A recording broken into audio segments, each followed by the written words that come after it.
የብርሃኑ ጁላና አለምሸት ደግፌ ንግግሮች ሰሞኑን አጀንዳ ሆኖ ስላሉ እነሱ ላይ ከመከላከያ በተገኙ መረጃዎች ለመገምገም ነው የቀረብኩት። ምንድነው ብዙ ስለ ብርሃኑ ጁላ አንዳንድ ጥሩ ነገር ተናገረ እየተባለ ነው። አለምሸት ደግፌም ትክክል ነው የተናገረ የሚባል ብዙ ሚዲያ ላይ የተደመጡ ነው። እሱ ላይ ትንሽ ሐሳብ መስጠት ያስፈልጋል። እነኚህ ሰዎች መጀመሪያ ምንድነው ያሉት፣ ለምንድነው ያንን የተናገሩት የሚለውን ገምግማለሁ። ከዛ በመቀጠል ደግሞ የስርዓቱ ቁንጮዎች እነማን ናቸው የሚለውን በማንሳት ምን መደረግ እንዳለበት መጨረሻ ላይ ሐሳቤን ሰጣለሁ። እስከ መጨረሻ ድረስ ተከታተሉኝ እያልኩኝ ቻናሉን ሰብስክራይብ ያላደረጋችሁ ሰብስክራይብ አድርጉ፣ ላይክ፣ ኮሜንት፣ ሼር አድርጉ እያልኩኝ ቀጥታ ወደ ያስኩት መጀመሪያ ነጥብ ሊሄድ።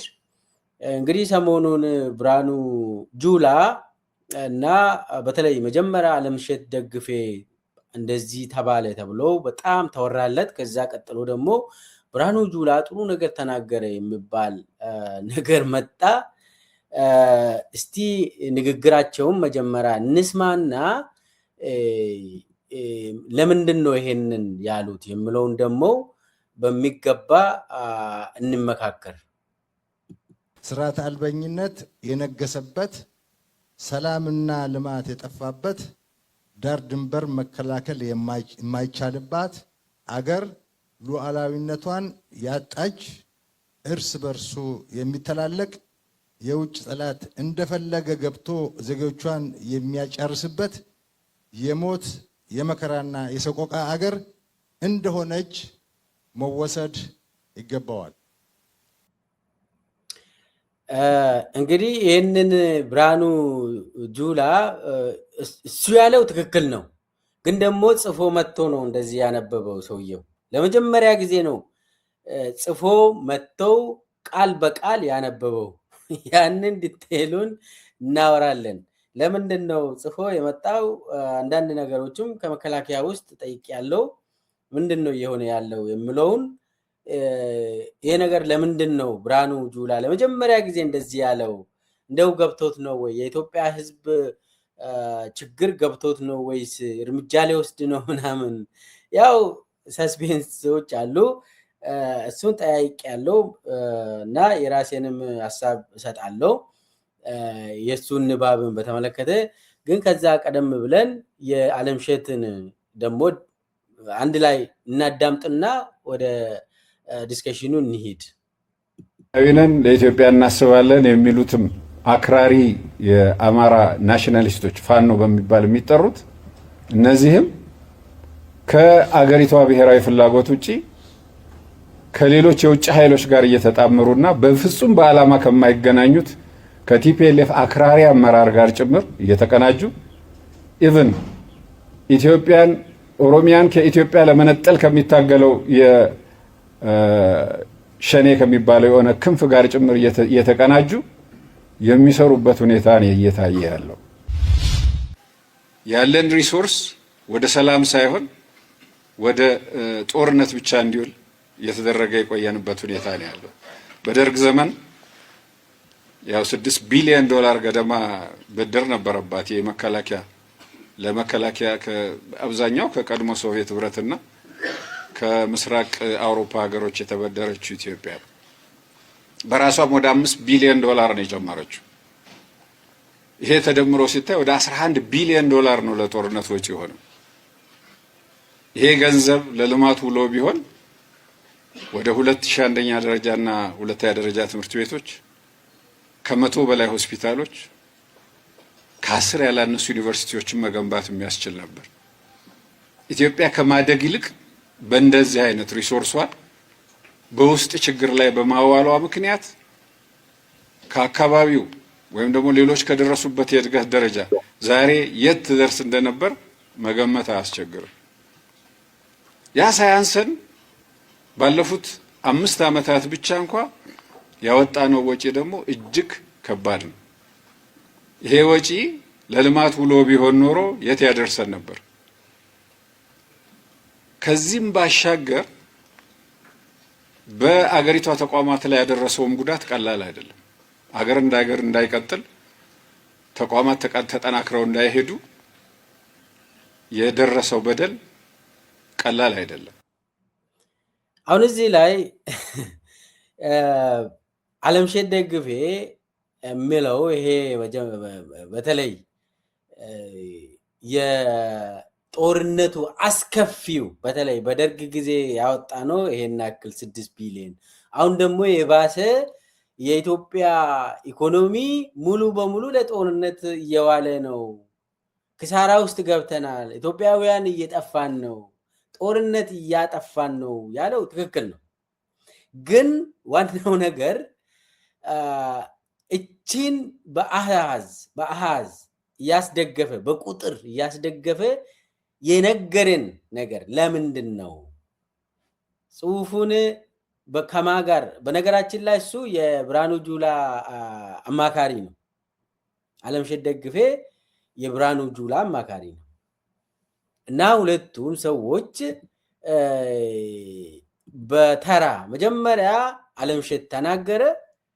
ከዛ ቀጥሎ ደግሞ ብርሃኑ ጁላ መጥቶ ነገረን። ይሄ ነገር አንድ በአንድ መጥቶ ያው በአጠቃላይ እነሱ የተናገሩት 98-99% አጠቃላይ ንግግራቸውን ካዳመጣችሁ የአብይ ንግግር ነው። ያ ንግግር ውስጥ እቺን ጣል አደረጉ። ለምንድን ነው እቺን ጣል ያደረጉት? ብርሃኑ ጁላ ኢትዮጵያ ዛሬ ሉዓላዊነት የላትም፣ በቃ ምንም ዋጋ የለንም ማለት በእርስ በእርስ እና እንደዚሁ እየተጨራረስን ከዛ ዳር ድንበራችንን መከላከል አንችልም ብለዋል። ልክ ነው እሱ። ዓለምሸትም የኢኮኖሚውን እንትን ከዛ አገሪቷ ላይ ያሳደረው ተጽዕኖ በጣም ከባድ መሆኑን ገለጸ። እውነት ነው፣ ሁለቱም እውነት ነች። እቺ ሁለት እነሱ ብርሃኑ ጁላም ዓለምሸትም የተናገሩት ትክክል ነው። ነገር ግን ለምንድን ነው ይሄንን ያሉት?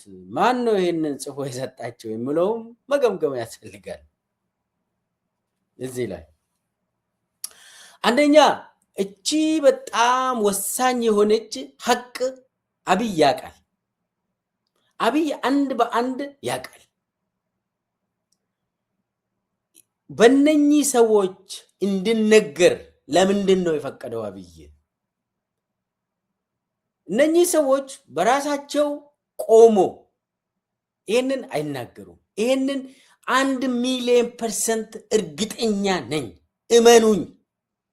ብርሃኑ ጁላም ዓለምሸት ደግፌም በፍጹም በገዛ ጭንቅላት አላቸው፣ በራሳቸው ጭንቅላት ይህንን ይናገራሉ ካላችሁ ተሳስታችኋል። ተው፣ እኔ ነኝ የማውቃቸው። ይህንን አይሉም። ዋናው ነገር አብይ ይህንን እንድናገሩ፣ በተለይ ብርሃኑ ደግሞ ከዚህም በፊት ያለ ወረቀት የሚዘበራርቀው መጥቶ ተሳድቦ የሚመለሰው ሰውዬ ወረቀት ላይ ጽፎ መጥቶ አነበበ። እርግጠኛ ነኝ እቺ ወረቀት ወደ ሚዲያ ሳይወጣ በፊትም ቢሮ ውስጥ 10 ጊዜ አንብቧል እንዳልሳሳት ብሎ ቃላቶቹ እንደው ሳነብ ወደ እንትን የሆነ ቃል እንዳይቀላቀልብኝ ብሎ ስንቴ ተለማምዶ ነው የመጣ። ዋናው ነገር አብይ ይህንን እንዲናገሩ ለምንድን ነው እነኚህ ሰዎችን ወደ ውጪ ወደ አደባባይ ውጡና እቺን ተናገሩ ያለው ለምንድን ነው? ወሳኙ የኢትዮጵያ ሕዝብ መከላከያ ሰራዊትም ማወቅ ያለባቸው ለምንድን ነው ብርሃኑ ጁላና ዓለምሸት ጦርነቱ አስከፊነት ያስከተለው ያለው የአብይና የራሳቸው ጦርነት አደገኛ መሆኑን ለምንድን ነው የተናገሩት ነው ዋናው ነገር። እነኚህ እዚህ ላይ ማወቅ ያለባችሁ እነኚህ ሁለቱም ሰዎች ብቻ ሳይሆን በተለይ የጸጥታ መዋቅሩን የተቆጣጠሩት ሰዎች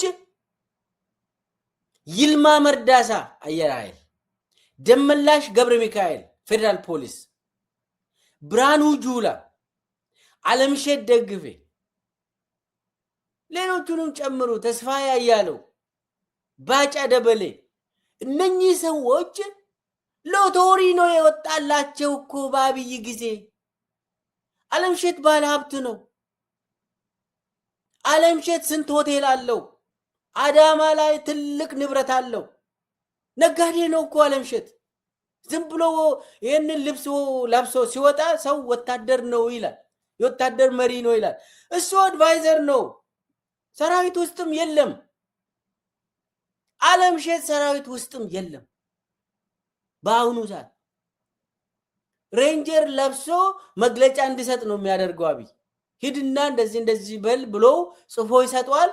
ሂዶ ቢሮ ገብቶ የመከላከያ ባንዲራና የኢትዮጵያ ባንዲራን እዚህ አድርገው መካከል ቁጭ ብሎ የተሰጠውን ወረቀት አንብቦ የሚመለስ ሰው ነው አለምሸት ደግፌ። የብርሃኑ ጁላ አማካሪ ምንጥስዮ ምናምን ተብሎ ነው አውቆ፣ አብይ አውቆ ነው ለሙድ የሚጫወትበት። ከዛ ውጪ ምንም የራሱ አቋም የሆነው የኢትዮጵያ አሁናዊ ሁኔታን ገምግሞ ሐሳቡን አይሰጥም። ችግሩን ቢያቅም አይናገርም። እሱ ምን ሎተሪ የወጣላቸው ብርሃኑ ጁላ ከቆሻሻ ውስጥ አውጥቶ ኢታማጆር ሹምና ፊልድ ማርሻል ምናምን ስለው አብይ ዛሬ ብርሃኑ ጁላ ቢሊዮነር ነው። ሎተሪ የወጣላቸው ሰዎች እንዴት ነው አብይ ላይ የምናገሩት? አብዳችኋል እንዴ ሰዎች? ይልማ መርዳሳ አብይ ላይ አንድች ነገር አያወራም። ደመላሽ ገብረ ሚካኤል አብይ ላይ ምንም እንደዚህ ሆነናል፣ የኢትዮጵያ ሕዝብ ተበድሏል ብሎ አያወሩ። የለም።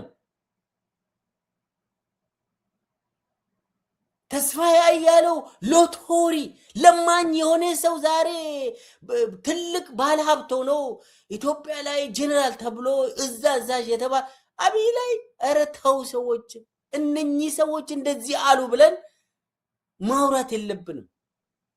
የለም እነኚህ ሰዎች አላሉ። አብይ ራሱ ነው በእነሱ በኩል የተናገረው። እኔ ስለማቃቸው ነው። ብርሃኑ ጁላ ዓለም ላይ እንደው በህልምም ኢታማዦር ሹም መሆን የማይችል ሰው ብርሃኑ ጁላ ነው። በህልም በስህተት እንኳን ይህ ሎተሪ የወጣለት ሰው ችግር ገጠመን እንደዚህ ሆነናል ምን ብሎ በብዙ አይልም። አብይ ያለውን ተናገረ። ዋናው ነገር ለምንድን ነው እንደዚህ አብይ ያለን? በነሱ በኩል ለምን ተናገረ አብይ? ይሄንን ለምን ነገረን አብይ ብላችሁ ጠይቁ። በብርሃኑ ጁላ አፍና በአለምሸት ደግፌ አፍ የሰማነው የአብይ ንግግሮች ብለን ለምን አለ ነው እንጂ አብይ ተናገረ በነሱ በኩል። እነኚህ ዩኒፎርም ለብሶ የተናገሩ ሰዎች የአብይ ተናጋሪ ሰዎች ናቸው። አብይ በነሱ ውስጥ ወጥተው ነገረን። ሎተሪ የወጣላቸው ሰዎች ናቸው እነኚህ። ለምንድን ነው? አንድ ሁለት ምክንያቶች አሉ። ተጨባጭ ምክንያቶቹን ልንገራችሁ። የመጀመሪያ በጣም በምስጢር ነገር አለው። አብይ ራሱ የተወሰኑ ሁለት ሶስት ሰዎች ጋር ይቀራረባል። አብይ ሁለት ሶስት ሰዎች ጋር ተቀራርቦ አንዱ የአብይ ምስጢራዊ የሆነ አብይ የሚነጋገረው አንዱ ሰው ብርሃኑ በቀለ ነው። ሌላኛው ተስፋዬ አያለው፣ እነኚህ ሰዎች ጋር በጣም ይቀራረባል። ምንድነው የተባለው? ወያኔና ሻቢያ መከላከያ ውስጥ ሰውን እያደራጁ ነው። መከላከያ አሁን አንደኛ ተዳክሟል፣ የታወቀ ነገር ነው። እንዳውም በየጊዜው ይማረካል፣ ሞራል የለውም፣ አይዋጋም፣ በቀላሉ በቃ እጅ ይሰጣል፣ ትዕዛዝ አይቀበልም፣ ዋጋ የለውም መከላከያ። ይሄንን አይተው ሻቢያና ወያኔዎች መከላከያ ውስጥ ሰውን እያደራጁ ነው የሚል ተመካከሩ።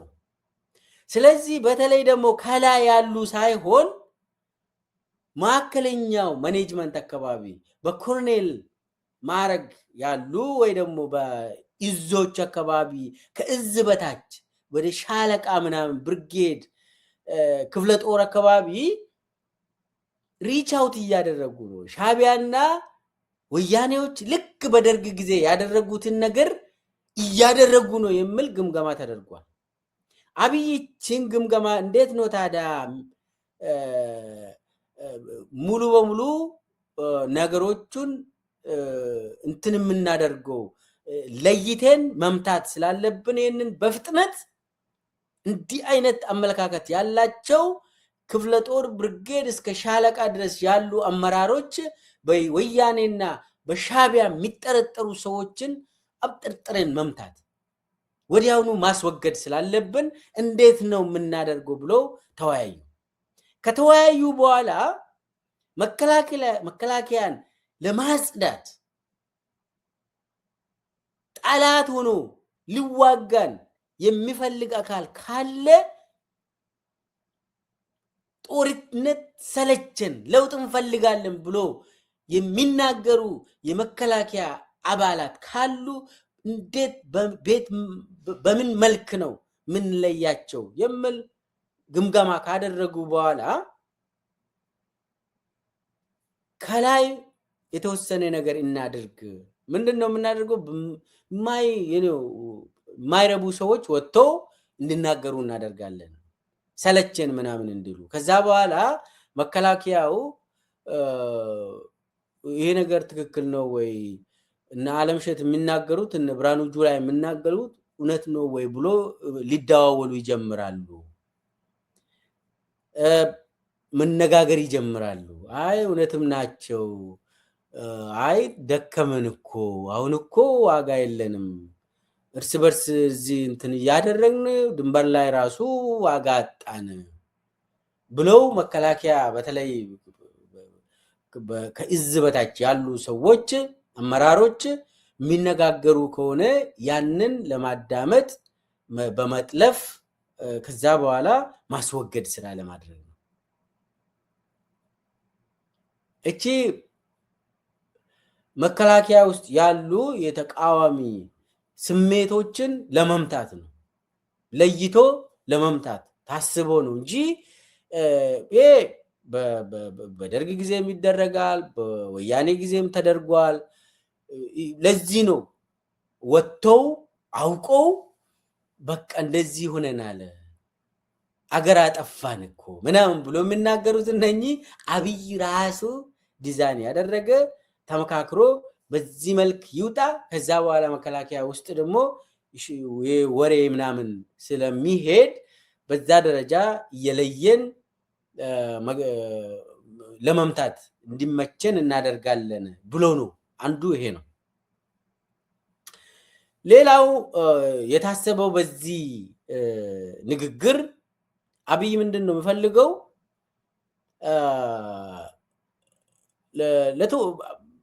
ለተወሰኑ አመታት ከአብይ ምንም ለውጥ አይመጣም። የአብይ ሰዎች ለለውጥ ቆሙ አይደሉም፣ ምንም ዋጋ የላቸውም፣ ቆሻሾች ናቸው የተሰበሰቡት። ከሽመልስ አብዲሳ እስከ ብርሃኑ ጁላ፣ ከአረጋ ከበደ እስከ ሙስጠፌ እንዳሉ ወራዶች ናቸው። ከነኚህ ምንም ለውጥ አይመጣም፣ ከውስጥ ምንም አንጠብቅም ብሎ ህዝቡ ራሱን አሳምነው የሚፈልገውን አካል መደገፍ ጀምሯል። የሚፈልገው አካል ደግሞ ከመንግስት ውጪ ነው፣ ለውጥ የሚመጣው ከመንግስት ውጪ ነው የሚል 100% ተስማምቶ ህዝቡ መደገፍ ያለበትን ድርጅት ተቃዋሚ ኃይል የታጠቀ ኃይልን እየደገፈ ህዝቡ። ስለዚህ የህዝብ ልብ የት ነው ያለ? ለለውጥ ከአብይ መዋቅር ውጪ ነው ያለ። አብይ ውስጥ ከአብይ ስርዓት ውስጥ ያሉ ምንም የሚጠበቁ አንድም ሰው ስለሌለ በአማራ ክልል ፋኖ ብቻ ለውጥን የሚያመጣ የሚል ስሜት መሰረት ይዟል። በኦሮሚያ በኩልም የኦሮሞ ነጻነት ሰራዊት ብቻ ነው ለውጥ የሚያመጣ፣ ከዛ ውጪ ምንም ዋጋ የለንም የሚል ስሜት በጣም ገፍቶ እየሄደ ነው። በትግራይም ያው አብይ እየከፋፈለ ነው።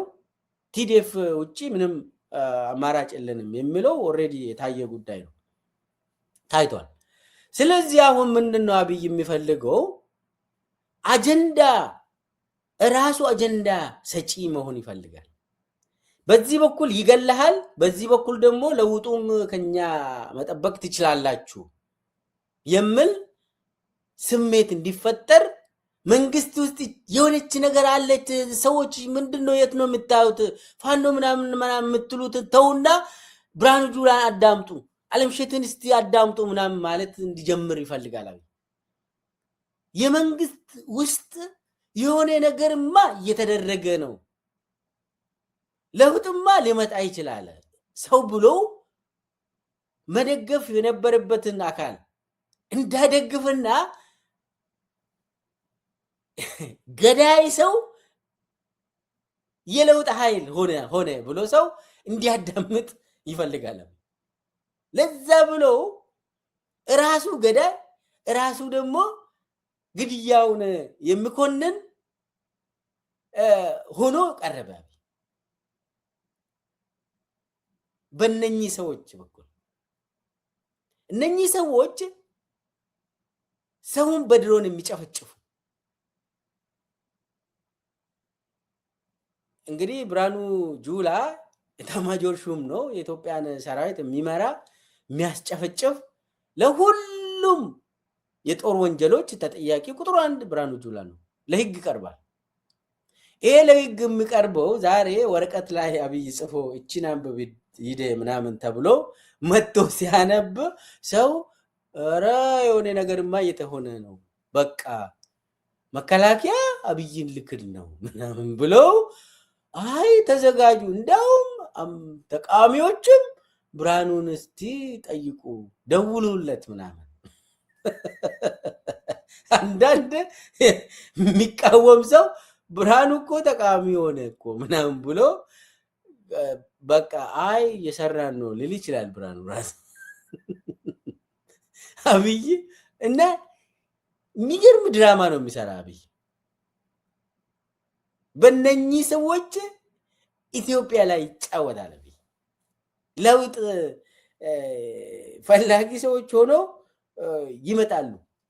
ይኸውላችሁ አንደኛ መከላከያ ሰራዊት ውስጥ የሆነ ለውጥ የሚመጣ ከሆነ አውጥቶ ሚዲያ ላይ ከተናገሩ ያበቃ ጉዳይ ነው።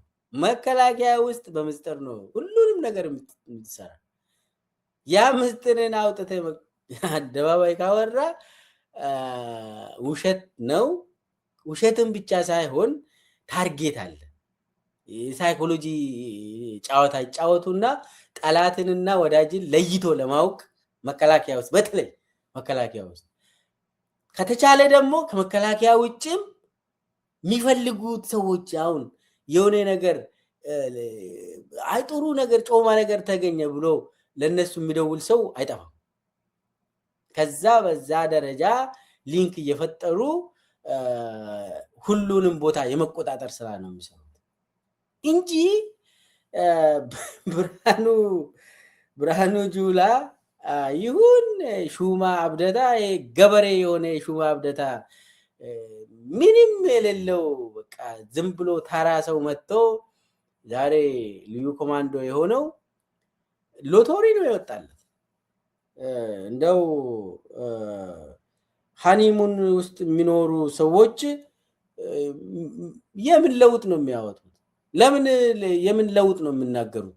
ምንም አይነት ለውጥ የለም በእነሱ። እነሱ ሃኒሙን ውስጥ ናቸው ወዳጆች። የኢትዮጵያ ህዝብ በሚሊዮን ሲጨፈጨፍ እነሱ ላይፍ እየጫሩ ነው። ገንዘብ፣ ሴት፣ በቃ ይሄ ነው ስራቸው። ይህንን ደግሞ ከወያኔ ራሱ ነው የተማሩት።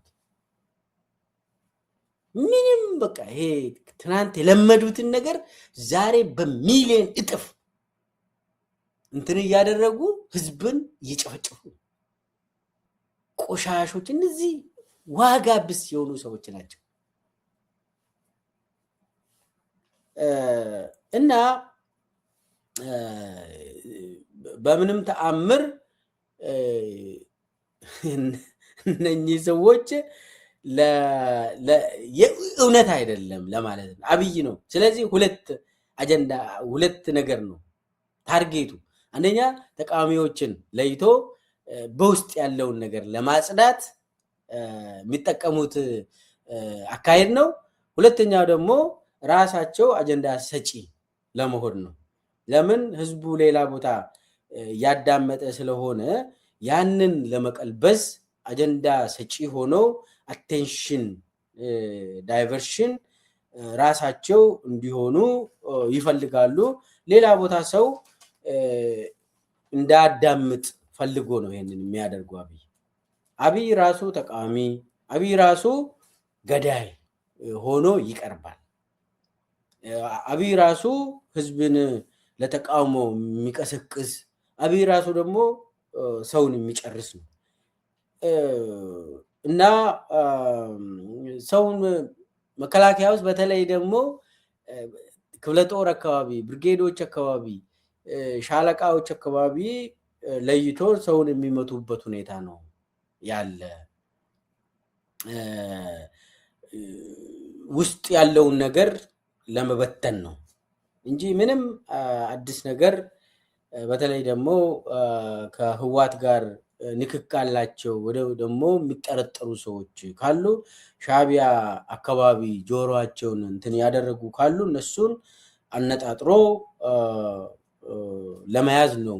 ይህንን ደግሞ ኖርማሊ አንድ ከላይ አመራር በመናገር ሌሎቹ ደግሞ እንዲሞቅባቸው ያደርጋሉ። ውስጣቸው የነበረው ነገር ከላይ ያለው ሰው የሆነ ካፈነዳ ከዛ በየእርከኑ ደግሞ እንትኖች መድረኮች ይዘጋጃሉ። ለአመራሩ የመከላከያ አመራር ያ መከላከያ አመራር ላይ ብርሃኑ ጁላ እንደተናገረው አለምሸትም እንደተናገረው በጣም አደጋ ውስጥ ነን የሚል ሰው ይናገራል። እንትን ነው ከጅምሩ እንዲሞቅባቸው አድርገዋል ከላይ። ከዛ አሁን አውጥቶ የምናገር ይበላል ማለት ነው። ይሄው የታወቀ ነው። ፖለቲካ ውስጥ እቺችን በየንትኑ ስናቅ ነበር፣ እናውቃለን። ይሄ በድርጅት ውስጥም ይደረጋል። ሰው ዋናው ታርጌቱ እቺ ነች። አብይ ደግሞ ፕሮፓጋንዳ ዋና የፕሮፓጋንዳ ኃላፊ መሆን ስለሚፈልግ ሁሉም አካባቢ ተቃዋሚ አካባቢም ፕሮፓጋንዳውን መምራት ይፈልጋል። በመንግስትም አቴንሽን ወሳኙ ነገር አብይ የሚፈልገው ዋናው ሰጪ አጀንዳ ሰጪ መሆን ስለሚፈልግ ይህንን ጽፎ የሰጣቸው ለዚህ ነው። ከዛ ውጪ እነኚህ ሰዎች ማፊያ ናቸው። ብርሃኑ ጁላ ይሁን አለምሸት ይሁን ባጫ ደበሌ ምናምን ተስፋ እያለው ምናምን እነኚህ ሰዎች ማፊያ ናቸው። ይልማ ደመላሽ ምናምን ማፊያ ዛሬ ባለሀብቶች ናቸው። ሎቶሪ የወጣላቸው ሰዎች እንዴት የራሳቸውን ዘመን ይቃወማሉ? ይኸውላችሁ እነኚህ ሰዎች ከአብይ በላይ ስርዓቱን ይደግፋሉ፣ ለስርዓቱ ይሞታሉ። ለምን? ሀብት አፍርተዋል። ቢሊዮነሮች ናቸው። እነኚህ ሰዎች ከአብይ በላይ እንዲያውም አብይ እነኝን ኦልሬዲ ባለሀብት አድርጓል፣ ባለስልጣን አድርጓል፣ ፊልድ ማርሻል ተብሏል። ይህንን የት አገር ነው የሚያገኘው ብርሃኑ ጁላ? ራሱን መግደል ነው እንደ የሚፈልገው ብርሃኑ ጁላ? አደርግም። ተጽፎ የተሰጠውን አነበበ። አብይችን አንብብ ያለው በነገራችን ላይ ብርሃኑ ጁላ አብይ አህመድ አሁኑኑ እስር ቤት ግባና ራስ ላይ ቆልፍ ከተባለ ያደርጋል። ብርሃኑ ጁላ አብይ ከነገረው አደርጋለሁ። ሀብት አለው ብርሃኑ ጁላ። ዱባይ ላይ ሀብት አለው፣ አዲስ አበባ ላይ ሀብት አለው። እና ይሄ ትልቅ ስልጣን እንደዚህ የትም አገኘም። እነኚህ ማፊያዎች ዛሬ ባጫ ደበሌ ጥሩ ነገር ተናገረ ተብሎ አይዘገብም። አብይ ምንድን ነው ያለው? ባጫ ደበሌ በኩል ይህ ጫትና ሲጋራ ጨረሳቸው ሰዎች፣ መሸተኛ የሆኑ ማፊያዎች ባጫውን ድሮ ጀምሮ የሚታወቀው ቃሚ ነው፣ ሲጋራ ነው፣ በቃ ያጨሳል። እዛ ያኔ የነበረው የቲፒኤልኤፍ ሳሞራ ምንድን ነው ያደረጉት? ምስራቅ እዝ ላይ ጫት መቃም ነው አይደለ ስራው? አዎ። ስለዚህ እዛ ዋናው ቦታ ምስራቅ ኢትዮጵያ ነው አይደለ? ጫት በደንብ የሚታወቀው እዛው ገብቶ እንዲቅም ተደረገ። የምስራቅ እዝ ሆኖ የቃም ጫት ነጋዴ ሆነ። እዛ ላይ በቃ ሴቶች ምናምን እዚህ ማይመች። በነገራችን ላይ መከላከያ ጀነራሎች የሚባሉት በቃ ይህ ነው። ኧረ ማይመች እንደው ለመናገር ራሱ ይደብራል የነሱ ስራ። በየቦታ በኢህአዴግ ጊዜም የነበረው ተመሳሳይ ነው። ያንን የለመዱት ነገር ነው አሁንም በእጥፍ ደርበው ኢትዮጵያ ሕዝብ ላይ እየተጫወቱ ያሉ እና እነኚህ ማፊያ ሰዎች አብይን እንደ እግዚአብሔራቸውን ነው የሚመለከቱት። ከአብይ ውጭ ዋጋ የለንም ብሎ ነው የሚመለከቱት። እውነትም ነው። አብይ እነሱን ከቆሻሻ ውስጥ አውጥቶ ኤታማዦር ሹም፣ ፊልድ ማርሻል፣ ምንጥስዮ ያደረጋቸው ሰው ያደረጋቸው ራሱን ከቆሻሻ ወጥቶ ነው ሰው የሆነው አብይ። ሌሎቹንም እንደራሱ ከቆሻሻ አውጥቶ ሃኒሙን ውስጥ የከተታቸው ስለሆነ ዛሬ እነኚህ ሰዎች ሰው ሆኑ ብላችሁ መቁጠር የለባችሁም። ምንም ሰውም አልሆኑም። ሰው ቢሆኑማ ብርሃኑ ጁላ እንደዚህ ሆነናል፣ ዛሬ ድንበራችንን መከላከል አንችልም፣ በቃ ዋጋ የለንም ካለ ወዲያውኑ ሪዛይን ያደርግ ነበር። ሰው ቢሆን ሰው አይደለም እሱ። ሰው ቢሆን ወዲያውኑ ሪዛይን ያደርጋል። እንደዛ እሱ ያነበበውን እስቲ አዳምጠው። ያንን ካለ ሪዛይን ያደርጋል። ነገር ግን እሱ ስላልሆነ ያንን ያለው አብይ ነው። በሱ በኩል አብይ ደግሞ ግብ አለው። ግቡ ደግሞ ሁለት ነው። ቅድም ተናግሬያለሁ። አለምሸትም ያ ከተረዳው ያንን እንትን ካለው አይ እኔ ከዚህ በኋላ መከላከያ ውስጥ አልሳተፍም፣ ይህንን ሬንጀር ለብሼ መግለጫ አልሰጥም፣ አልታይም ከብርሃኑ ጁላ ጋርም ከአብይ ጋርም ማለት ነበረበት። ከዛ ውጪ ውሸት ነው፣ የታወቀ ውሸት ነው። ሪዛይን አላደረጉም፣ አያደርጉም። ለምን? የአብይ አስፈጻሚዎች ናቸው እነኚህ፣ ባለጊዜዎች ናቸው እነኚህ። ይገላሉ፣ ይዘርፋሉ። ከዛም ጾታዊ ጥቃት ይፈጽማሉ። እነኚህ ባለጊዜዎች ይልማም ይሁን ብርሃኑ ጁላ፣ አለምሸትም ይሁን ደመላሽ በምንም ተአምር ከአብይ ጋር አይጣሉም። ከአብይ ጋር የሚያጣለው አንድች ቃል አይናገሩም። አብይ የሚላቸውን ነገር ብቻ ነው የሚናገሩት እነኚህ ሰዎች። ለምን? ሎቶሪ ነው የወጣላቸው። ሎቶሪ የወጣላቸው ሰዎች ስርዓቱን የስርዓቱ ቁንጮች የሚባሉ ሰዎች አንድ ቃል ከአብይ ጋር የሚቃረን አይናገሩም። ደመላሽ ይሁን ብርሃኑ ጁላ፣ ይልማ መርዳሳ ይሁን ተስፋዬ አያሌው፣ አለምሸት ይሁን የፈለጋችሁትን እነኚህ ባጫ በሉት እንዳሉ እነኚህ የስርዓቱ ቁንጮ ናቸው፣ ባለጊዜዎች ናቸው። ሎቶሪ የወጣላቸው መጣል የነበረባቸው መታሰር የነበረባቸው ሰዎች ጊዜ ሰጥቷቸው ባለስልጣን የሆኑ ሰዎች ዛሬ አብይ ጽፎ በየጊዜው የሚሰጣቸውን የሚናገሩ ሰዎች ናቸው። ከዛ ውጪ ምንም ከታች ያሉ መከላከያ ሰራዊት የሚናገሩ አሉ። ጀኑንሊ ክፍለ ጦር አካባቢ፣ ሻለቃዎች አካባቢ፣ ታች ያሉ ብርጌድ አካባቢ ያሉ ሰዎች እውነት ይናገራሉ። እነሱ ናቸው እሳት ላይ የተጣዱት። እነኚህማ ማፊያዎች ናቸው።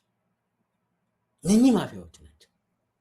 መታሰር ያለባቸው ከአብይ ጋር ለፍርድ የሚቀርቡ ሰዎች ናቸው። እነሱ የሚናገሩት አብይ ራሱ እንደተናገረን ቁጠሩ እያልኩ ነው። ከነኚህ ሰዎች ምንም አይነት እንዳትሸወዱ። በተለይ ደግሞ መከላከያ ውስጥ ያላችሁ ለውጥ የምትፈልጉ ኢትዮጵያውያን ከነኚህ የምትሰሙት እንዳትሸወዱ።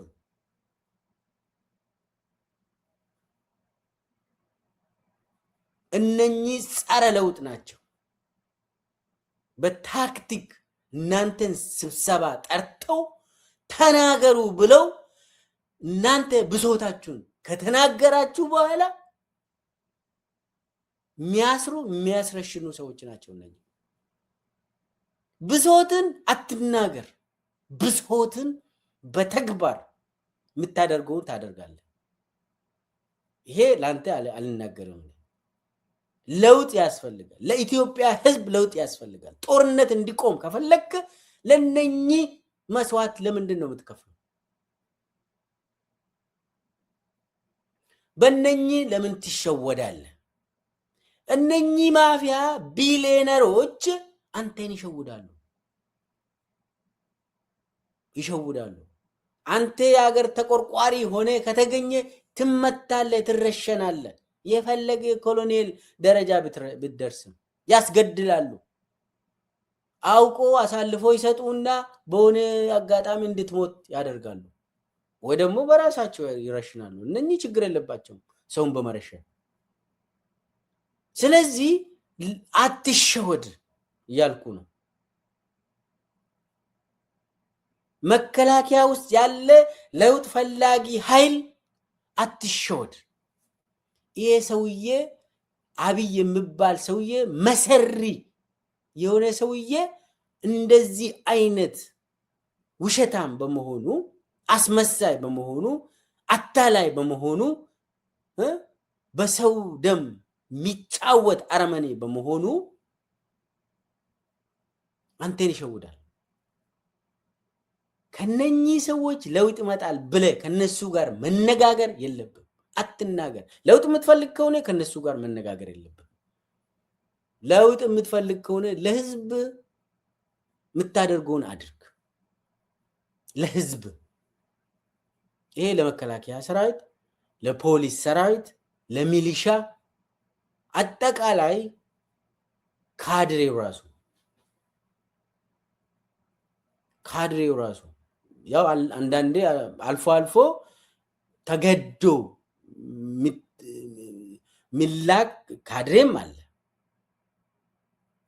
የመከላከያ ሰራዊት አባላት ያው በግድ በአፈና በግዳጅ ነው እንግዲህ ስልጠና የሚወስዱት ከዛ በኋላ የሚሰማሩት እነሱ ይቃወማሉ ፎር ሹር። ስለዚህ የምትቃወም ከሆነ በመድረክ የሚፈታ ነገር የለም፣ የሚስተካከልም በመድረክ የለም። በአብይ ዘመን መድረክ ላይ በመናገር ምንም ራስን ነው የምታስበላ ያልኩ ነው ለመከላከያ አባላት። የምታደርገውን አድርግ ሳትናገር ለነሱ። ይሄ ነው ማድረግ ያለብን። እኔ ይህንን መረጃ ከውስጥ ከመከላከያ ውስጥ ነው የማገኘው ከላይ። ሁለተኛ ደግሞ ተቃዋሚዎች በትክክል አቴንሽን መስጠት ያለባችሁ ለነኚህ አቴንሽን መስጠት የለባችሁ። እነሱ ተናገሩ ከተባለ አብይ ነው የተናገረው። ስለዚህ በዛ መሰረት እነኚህ ተናገሩ፣ አብይ ተናገረ፣ ለምንድን ነው የተናገረን ብለን ለህዝብ ማሳወቅ አለብን። ጥንቃቄ እንዲደረግ ለህዝብ ማሳወቅ አለብን። ትግሉ እንዲቀጥል ለህዝብ ማሳወቅ አለብን። ትግሉ ከአብይ አውቆ ራሱ ውስጥ ያሉትን ሰዎችም ለመብላት፣ ለመግደል፣ ለማንሳት፣ ለማባረር፣ ለማሰር የሚያደርገው አካሄድ ነው ይሄ። ህዝብ ከውስጥ የሆነ ነገር ይመጣል ብሎ መጠበቅ የለበትም። ሚዲያም ይሁን ተቃዋሚዎችም ቢሆን ስራችሁ ምንድነው? በትክክል ከየት መጣ ይሄንን ብለን መጠየቅ አለብን። ጥያቄ ሊሆንብን ይገባል። እነኚህ ሰዎች ሲናገሩ እርምጃ ስለማይወስዱ እኮ ነው ይሄንን የምናገረው። ከብርሃኑ ጁላ ለውጥ መፈለግ ማለት እንደው ሌሊት ጨለማ ፀሐይ ይሆናል ብለን መከራከር ነው፣ ተቃራኒ ስለሆነ። ስለዚህ እሱን በዚህ መሰረት ማየት ያስፈልጋል። በተለይ ደግሞ አቴንሽን መስጠት ያለብን ለትክክለኛው ለኢትዮጵያ ህዝብ የሚታገሉ ኃይል እነሱ የሚያደርጉት ተጋድሎ እሱን መዘገብ፣ በትክክል የህዝብ አጀንዳ የሆነው ሰላም፣ ፍትህ እና የዳቦ ጥያቄ አለ። የኢትዮጵያ ህዝብ እየተንገላታ ነው። የከተማ የገጠር ሁሉም እየተራበ ነው። ፍትህ የለም። ጦርነት፣ በየቀኑ ሰው ይገደላል። ሰው መንቀሳቀስ አልቻለም። አብይ በጦርነት ስም እያመሰ ነው። አሁን ደግሞ አዳዲስ አጀንዳ እያመጣ ህዝብ እንዲጋጭ እያደረገ ነው። ስለዚህ የአብይን ሴራ በዋናነት የአብይን ሴራ ነጥለን ማሳወቅ፣ ህዝቡ እንዲነቃ እና እሱ ላይ እንዲነሳ ማድረግ፣ እውነትን ብቻ መሰረት ያደረገ ሪፖርት ማድረግ ነው ያለብን። አቴንሽናችን አሁንም የህዝብ ልጆች ላይ መሆን አለበት።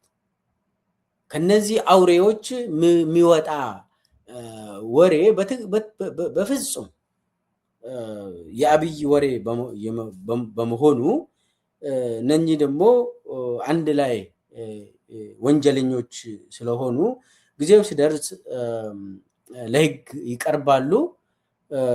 አንዳንድ ጊዜ አውቀው አብይ እነኚህ አመራሮች አካባቢ አይግባቡም እንዲባል አውቀው አብይ ያደርጋል። ይልማን ሲያገኝ ብርሃኑ እኮ አንተን አይወድም ይላል። ብርሃኑን ደግሞ ሲያገኝ ይልማ እኮ አንተ ላይ እንትን እያደረገ ነው ከሽመልስ ጋር ይላል። ወይ ደግሞ ይልማን ሲያገኝ እኔ እኮ አንተን ፕሬዝዳንት ለማድረግ ፈልጌ ነበር ግን ብርሃኑ ነው እምቢ ያለ እና ሽመልስ ደግሞ አቅም የለውም ምናምን ይላል። አውቆ እኮ ነው አብይ እንደዚህ የሚያደርገው። ከዛ ውጪ ምንም የለም። አውቆ ነው አብይ እንደዚህ የሚያደርገው። ምንም አይነት እንደዚህ ደመላሽና ብርሃኑ ጁላ፣ ሽመልስና ይልማ መርዳሳ፣ አለምሸትና ባጫ እና ተስፋዬ ያለው መካከል ምንም አይነት ልዩነት አይመጣም። ሁሉም ተስማምቶ አገሪቷን እየዘረፉ ነው። ፍትሃዊነት ለነሱ ፍትሃዊነት ማለት የዘረፉትን በእኩል እየተከፋፈልን ነው፣ ስለዚህ ፍትሃዊነት አለ ይላሉ እነሱ። ብርሃኑ ጁላ የሚገባኝን እየወሰድኩ ነው፣ ትክክል ነው፣ ኢትዮጵያ ትክክል ነች ይላል። እነ ባጫም እነ ተስፋዬ ያለውም ፍትሃዊነት አለ፣ ለምን እኔ የሚገባኝን ነገር ያገኘው ነው፣ እየበላው ነው፣ እየዘረፍኩ ነው፣ እየገደልኩ ነው ይላል። ከዛ ይልማ ደግሞ ኧረ ትልቁን ይዣለሁ፣ ለምን እኔ የአብይ ቀኝ እጅ ነኝ፣ አየር ኃይል ነው ዋናው ነገር ለአብይ። ስለዚህ አየር ኃይል ደግሞ የሚያገኘውን ዝርፊያ ያገኛል። ከጓደኛዬ ጋር ከደመላሽ ጋር እንበላለን፣ እንጠጣለን፣ ምንም ችግር የለብንም። አየር ኃይሉ ሰላም ነው ለአብይ። አብይም አንዳንዴ ሲፈራ እኔ ጋ ነው የሚያድረው አየር ኃይል መጥተው። ስለዚህ እኔና አብይ ስንሞት ብቻ ነው የምንላየው ይላል። የለም በቃ እነኚህ ማፊያ እነኚህ ለህግ የሚቀርቡ ሰዎች ናቸው። ከነሱ አፍ የሚወጣ ነገር በፍጹም እውነት አይደለም፣ እውነት አይደለም። እነሱ አውቀው እኛ የምንፈልገው ነገር ጣል ሊያደርጉ ይችላሉ። አብይ ነው እንደዛ የሚያደርግ። አብይ አውቀው እንደዛ ያደርጋል። ለምን? አቴንሽኑን ሰብሰብ ለማድረግ ስለነሱ እንድናወራ። ኧረ እነሱም እኮ የኢትዮጵያን ችግር መናገር ጀመሩ እንድንል። ከዛ በኋላ ተቃዋሚው ራሱ ዚሮ እናደርጋለን። ዋናው እዚህ ከሆነ ጮማ እዚህ መጣ፣ ተቃዋሚው ደግሞ እርሱት ማለት እንጀምራለን። ይህንን ነው የምፈልገው።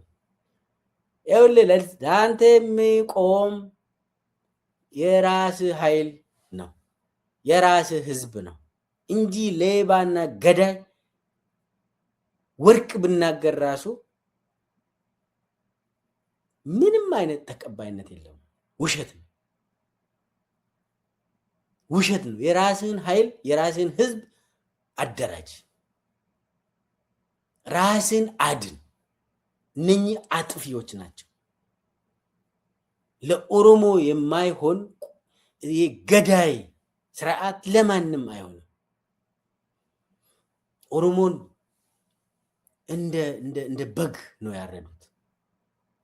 ኦሮሞን ተጫወቱበት። ትግራይ ላይም ያደረጉትን እያደረጉ ያሉትን የትግራይ ህዝብ ያውቅ። አማራ እየሆነ ያለው የሰው ልጅ አልሆነም። ይህንን ዝም ብለ እያየ እነኚህ ሰዎች ጥሩ ነገር ተናገሩ ምናምን ስንል እኔ አፍራለሁ። ይህ ሌባ ተሰብስቦ ነጋዴ ሁሉ ሎቶሪ የወጣላቸው ሰዎች እኔ አሁን አንዳንዴ እንደ ባጫ ደበሌ ኦሮሞኒ ልጆችን ይጨፈጨፈ ያለ እንደ አሁን ወያኔ ጊዜ በቃ ወያኔ እንደዚህ ያደረገችን እንላለን። እርግጡን ብንናገር ወያኔዎች ከላይ አሉ። አዎ፣ ግን ኦሮሞን ሲጨፈጭፍ የነበረው ባጫ ራሱ ነው። ኦሮሞን ሲጨፈጭፍ የነበረው ጌታቸው ጉዲና ራሱ ነው። ደቡብ እዝ ላይ በነበረው ጊዜ ከሻሸመኔ እስከ ባሌ እስከ ጉጂ ቦረና ሲጨፈጭፍ የነበረው ማን ነው? ጌታቸው ጉዲና አይደለም? የኦሮሞ ወጣት ሲጨፈጭፍ። ዛሬ እንግዲህ ጌታቸው ጉዲና አገር መሪ ይባላል። ብርሃኑ ከሽግግር ጊዜ ጀምሮ ጥይት አይበቃ ብሎት ብርሃኑ ባሌ ውስጥ ጥይት አይበቃ ብሎ በቢላ ሰውን ጨፍጭፏል። ብርሃኑ ጁላ ኦሮሞን ጨፍጭፏል። ጊዜው ሲደርስ የሚጠና ተጠንቶ ለህዝብ ይፋ የሚሆን ብዙ ምስጢሮች አሉ። የብርሃኑ ጁላ ሽግግር ጊዜ ጀምሮ የኦፒዲዮ ሰራዊት ነኝ ብለው ስንትን ሲያደርግ የነበረው አንድ ብርጌድ ውስጥ በነበረበት ጊዜ እና ዛሬ እንግዲህ ጀነራል ተብሎ እንትን ይዘፈንላቸዋል። ዛሬ የኦሮሞ ህዝብን ሰዓሬ መኮንን በነበረበት ጊዜ ይልማ መርዳሳና ብርሃኑ ጁላ፣ ብርሃኑ የሰዓሬ ምክትል ነው፣ ኦፕሬሽን ላይ ነበር ብርሃኑ። የሁለቱም የይልማም የብርሃኑ ጁላ መለቃ ሰዓሬ ነበር። ሰዓሬን ሳማክሩ ከአብይ ትእዛዝ ወስደው ምዕራብ ወለጋ ላይ ሄሊኮፕተር ልኮ ህዝብን አስጨፈጨፉ። ሸኔን ጨፈጨፍን ብሎ ከዛ ሰዓሬን አልነገሩትም። ሰዓሬ ያለቃቸው ሆነ። ሰዓሬ ምን ብሎ ነው ያለቀሰ? ሰዎች የገዛ ኦሮሞ ወንድሞቻችን ነው እንደሚጨፈጭፉት፣ ለኔ እንኳን አትናገሩም እንዴ? እኔ ምንድነኝ? እኔ ቺፍ ኦፍ ስታፍ ነኝ እኮ ታማጆር ሹም ሁኜ ለኔ ልነገረው ይገባል ብሎ አለቀሰ።